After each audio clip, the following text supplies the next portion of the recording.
1, 2, 3, 4, 5, 6, 7, 10. Okay, hello, internet world. Oh, there goes my light.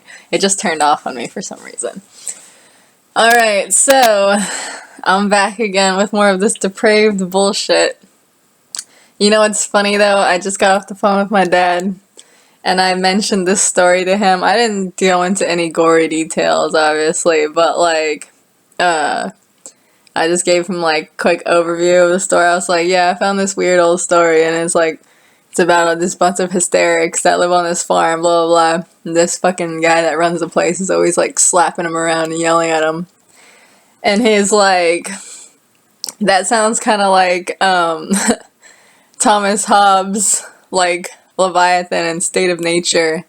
And I guess the captain, Robert E. Lee, would be the Leviathan in this case, and that's why they don't rise up against him, because they're all just subservient and they all fear themselves and having no leadership, even if they have a fucking abusive asshole controlling them and shit like that and putting them under constant degradation, whatever you call it. They prefer that to the chaos of trying to run their own lives because they're so fucking pathetic they can't fucking do it, or some shit like that. I don't know. It was an interesting take on it. I definitely had not thought of that myself, but this is why I want to share these stories with other people and see what people think. So I was very flattered that my dad said that. Anyway, that being said,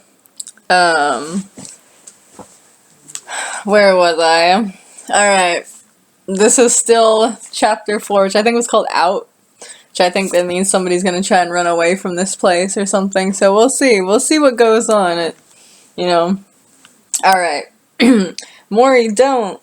Jakob's words came out too late though, and the smaller man had already jumped. He sprung off his legs and scrambled up onto the top of the wooden shed.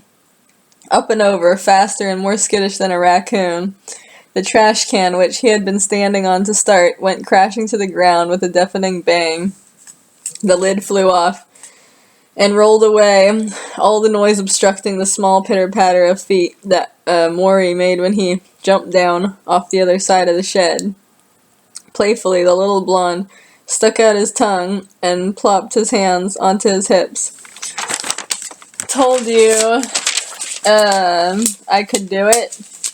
Jakob laughed helplessly. Come on, he murmured then, before these people kill us.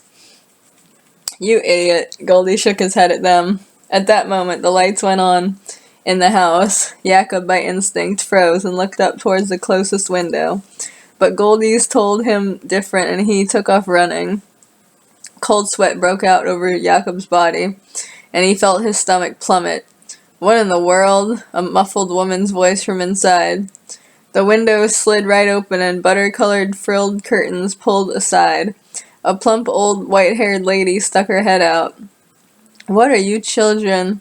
She was interrupted by another figure, a significantly younger and mean-looking, tawny mulleted man with a goatee like the devil. Let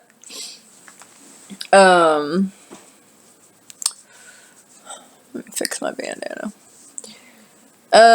Those ain't no children, he snapped. Those are farmhands from that freak farm. That's what I should have called the story. God damn 'em. Call the cops, Emma. Send those fuckers back where they belong. Maury didn't need to hear anymore. He snatched Jakob by the wrists, scratching into his skin in his haste. And despite their difference in size, Maury bolted off running, giving Jakob a powerful yank to wake him out of his paralyzed state. That seemed to be all he needed. They took off, together, tearing down the block, taking the first turn they saw, and then another, and another. Do you think I'm ugly? Maury asked Jakob out of the quiet of the night.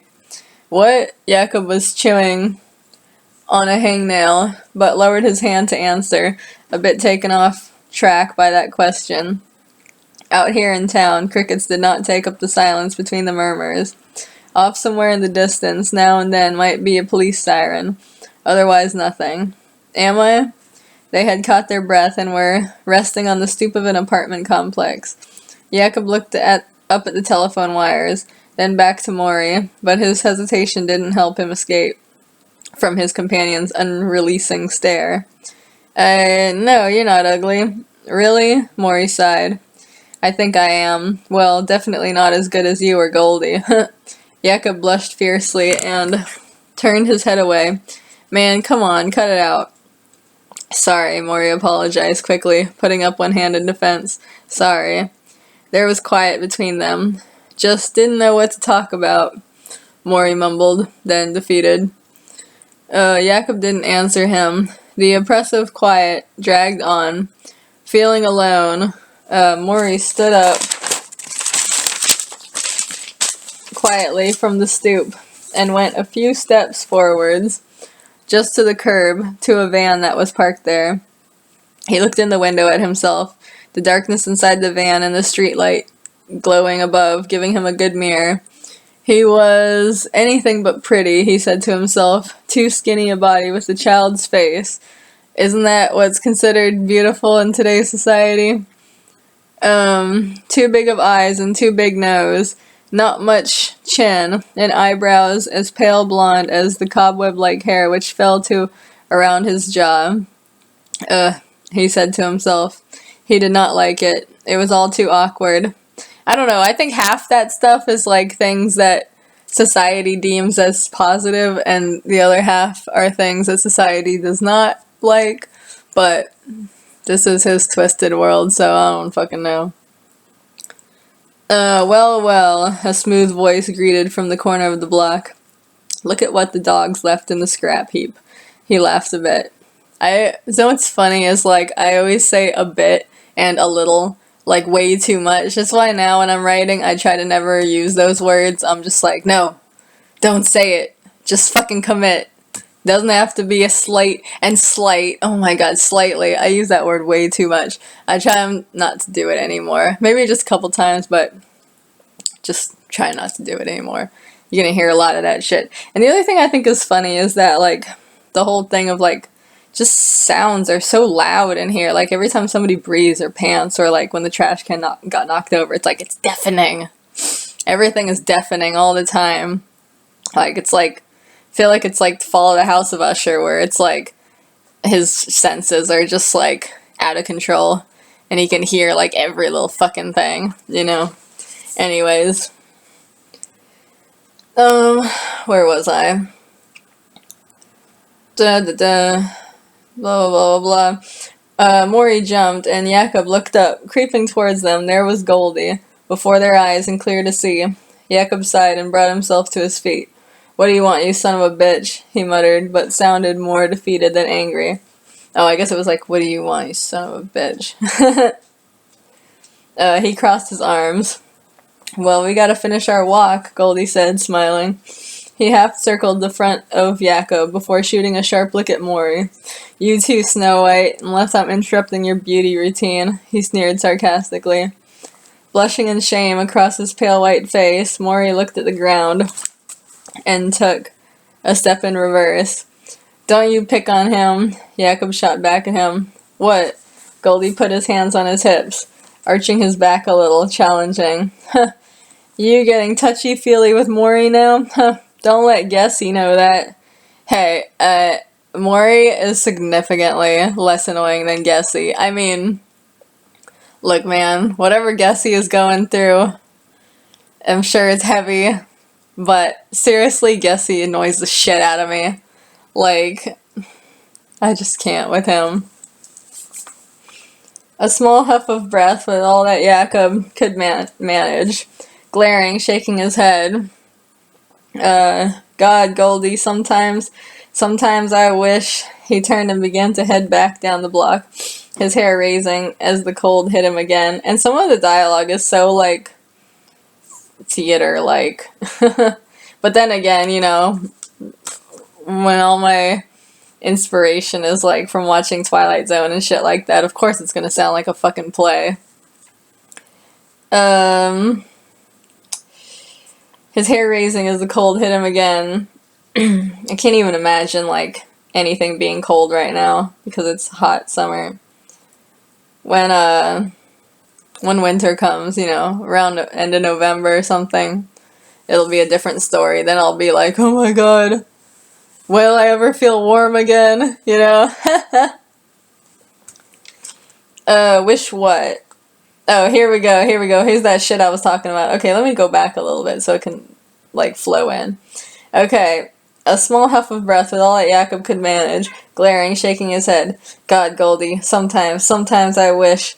He turned and began to head back down the block, his hair raising as the cold hit him again. Wish what? Wish that the captain really would send you back, he shouted back over his shoulder. I wish they would tie you up and electrocute you like you said they were gonna. Maybe you'd learn some goddamn manners. Damn. Goldie stopped cold. And you know what else? Everybody in this world seems to know each other's, like, deepest, darkest secrets. Like, they all just know them, and they all exploit them all the time. Like, it's like, oh, you're gonna say something mean to me? Well, fuck you, like, and they know that you're, like, self-conscious about, like, your hairy ass or something. It's like, shut the fuck up, you hairy ass fucking gorilla or whatever. And then they know that you're self-conscious about, like, your fucking, like, I don't know, bad breath or something, and they're just like, well, at least my mouth doesn't smell like a fucking asshole or something. You know, it's like everybody just hits everybody else, like, right where it fucking hurts. That's pretty hard to live in, you know, I gotta say, because at least, like, when I have beef with somebody at work or something like that, at least it's like, hey, at least they don't know my deepest, darkest secrets, okay? They only know what I've told them, and they can make fun of me for anything I've said out loud, that's fine. I can handle all that. But nobody can fucking dig into my fucking closet, you know, and drag that shit out. Like, that would be hard to live with. Where is it? Goldie stopped cold where he stood. Jacob eyed him a moment more, and then, with a short huff of scoff, faced forward and walked off bitterly. Goldie's face was blank a few moments.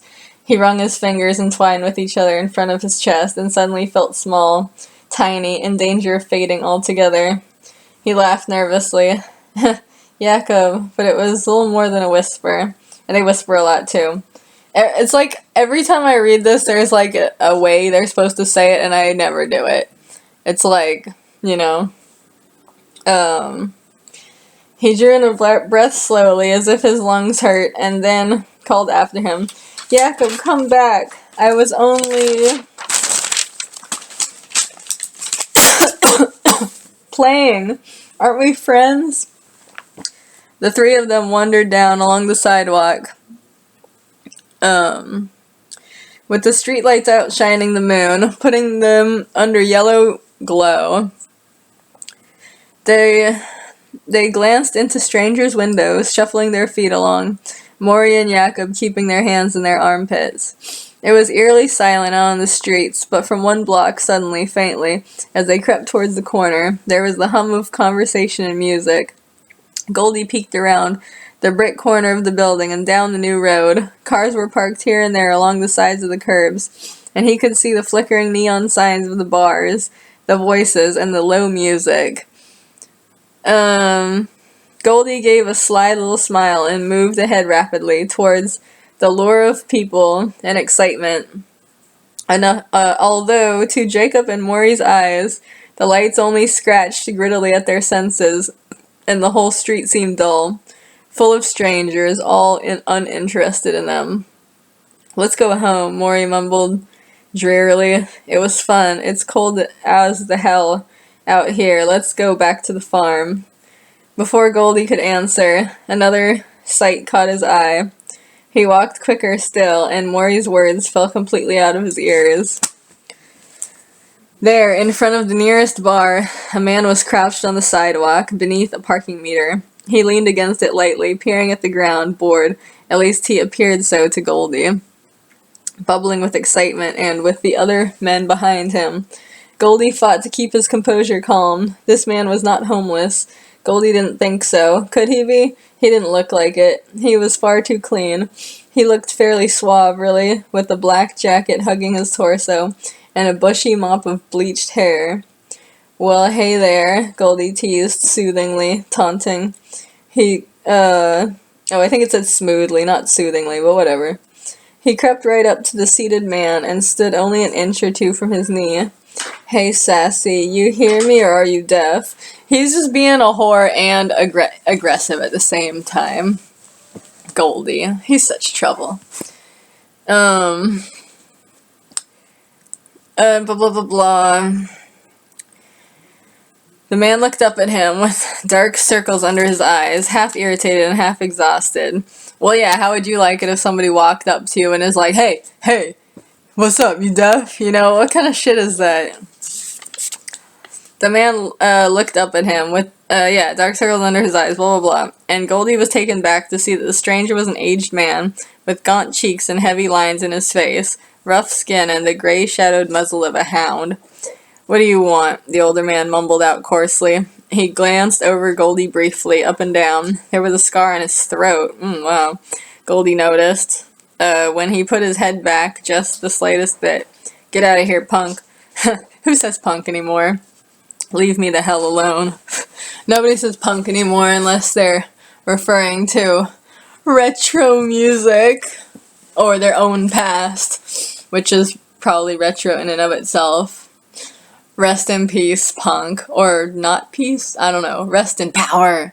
Punk. Rest in punk. Let's see. Ooh, what are you gonna do? Goldie taunted, but backed away subtly. I can see why this guy was put in the nut house, because he just starts shit. But he's still my favorite character, I think. Just a small step or two. You gonna make me? You gonna make me, old timer? Who says old timer too? Now that's a fucking retro thing to say. Last time I heard old timer was in that fucking The Blob. Or are you gonna cry to your woman? What? Who says he has a girlfriend, wife, or anything? Sister, even. The older man gave an irritated scoff and then turned his head, leaning his cheek and his side up against the parking meter, ready to shut Goldie out completely. This guy's gotta be drunk. Stop it, Jacob whispered, standing behind Goldie and wringing his hands. You fuck your woman? What the hell? Goldie jabbed again at the stranger. Surprised you even can in your condition. Damn, Goldie's a dick.